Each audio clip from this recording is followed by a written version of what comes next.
Hey guys, my name is Elena Finney. I am the agribusiness instructor here, and it is my job to give you an overview of Chapter 1 from the great book of Who Owns the Ice House. So, in the first chapter, you meet the characters and you hear from the narrator of the book, and he kind of brings you up to speed or how he got where he is.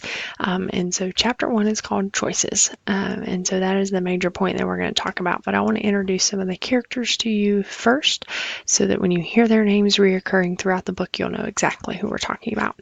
So up first is Cliff. And Cliff, at the time this chapter starts, is a younger kid. It's based way back in 1963, and he works in a cotton field. That's what you do. And that day and time, he refers to that in the book, that's you go to work every day in a cotton field, back bending over jobs, picking weeds or gleaning from the weeds from the cotton and getting everything ready. That's your job. Okay. And then you hear about Ma Polk, which is actually his aunt that took him in and raised him. And he lives with her, and she is well known in the community, has really built her name. She is a lady, and she has a lot of respect. So she also works in the cotton field, but she has some advantages. She gets to ride in the cab to the field instead of in the back. She always has a spot saved for her in the thing, which stood out to me. And she's well known in that community, and that stood out to Cliff very well. He realized that his mom had really made a name for herself, and people knew and respected her. And then you hear him talk about, Uncle Cliff. And his uncle owns an ice house. And so one day Uncle Cleb approached him in town and said, "Hey son, why don't you come work with me?" And he was very excited, but he knew that Cleb was a very well-respected man in the community. He knew that he had to work hard. He knew that he had to be on time. He knew that he had to do his best. He had to make the correct choices to work with him. And Uncle Cleb did not care if you did not live up to those expectations. He didn't need you working for him. And also, he is Mama Polk's brother-in-law, so they're family. But then she was very excited, and she wanted to make sure he succeeded in his job and career as well. And so he really got this job and was very excited, and Mom Polk was excited for him. So every morning she made sure he was up and outside the door on the correct time, and he also had to make the choice to get up in the morning and make sure that he was out and at the ice house on time. So he goes on through the story and talks about the hours that he spent in the ice house and working his way up to eventually managing the ice house when Cleve could not be there, taking orders, answering the phone, making sure cutting ice, making sure the customers were happy and everything like that. He really made all the correct choices to get into that position. Well, Cleve wanted him to go to school, wanted him to make the right choices and get a good education. So Cliff did that, got his education and graduated high school, and it was time for his next step, a scary step in life. And he had to make a choice. Was he going to stay and work at the ice house, or was he going to go and be successful on his own? And he made the choice to go on to upstate, and he was very nervous because he was going to an area where he was not known off of who his relatives were. He had to make a name for himself, and he had to make choices to be successful.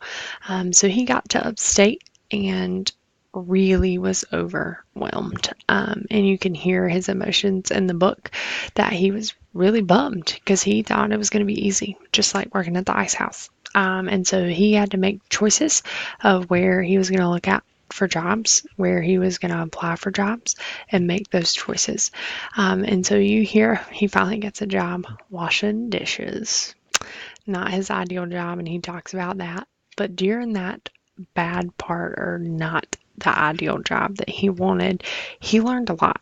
You can hear his words and his wisdom gain. He had a lot of time to think. He had a lot of time to process, and he knew that he had to make the best of his situation, and hopefully one day he would have the choice to have a better job. So it goes on into the chapter that he actually does.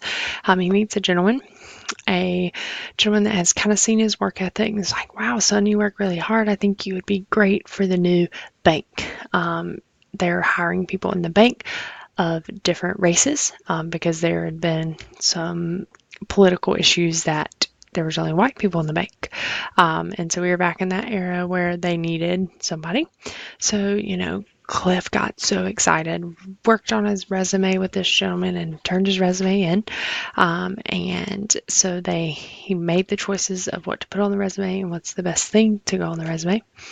And then he applied for the job, interviewed for the job, and got the job. And so it ends with that chapter of kind of what's next in his goals. And so you learn all about Cliff's choices. He could have made a choice to stay very negative. He could have made the choice to stay at the Icehouse. He could have made the choice not to apply for the bank job. And those were all choices that he had to make.